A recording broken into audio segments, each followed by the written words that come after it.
How do I write a letter of waiver? There is a variety of circumstances that would dictate that someone write a letter of waiver. Such a letter is typically used to relieve one party of a particular types of liability.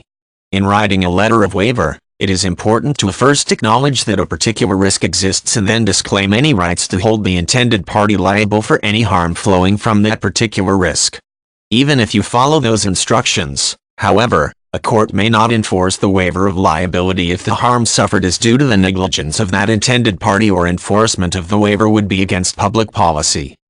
The first step in writing an effective letter of waiver is to acknowledge the risk that is the source of potential harm. By acknowledging the risk, it is implied that the waiver of liability is done knowingly, which is a necessity for enforcement.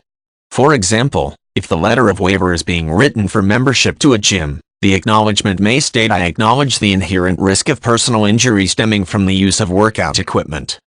The other necessary item in a letter of waiver is an explicit waiver of any liability from any harm that may occur due to the acknowledged risk. It is important to not only explicitly state the type of harm, but to identify the party for whom you are seeking to disclaim liability. Continuing the previous example regarding the gym membership, the waiver may state, "I hold harmless the gym for any personal injury I may suffer from the use of the gym's workout equipment." All that is required beyond that is a signature of the person who is waiving the right to hold the other party liable. Though the letter of waiver may contain all of the above and may otherwise be completely valid, it may not be enforced in every situation. For example, if a member of a gym who signed a similar waiver injures himself or herself on a piece of equipment that was negligently maintained, the waiver of liability may not apply. The reason for this is that it was not the normal use of the equipment that resulted in the member's injury. Rather, it was the negligent upkeep by the establishment that was the direct cause of his or her injury. Furthermore, some situations render the enforcement of such a waiver to be against public policy and thus are not enforced by courts.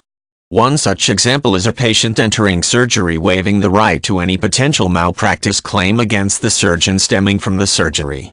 Though it may depend on the jurisdiction's rules, it is unlikely that a court would enforce such an agreement, as it would minimize the importance of diligence in health care.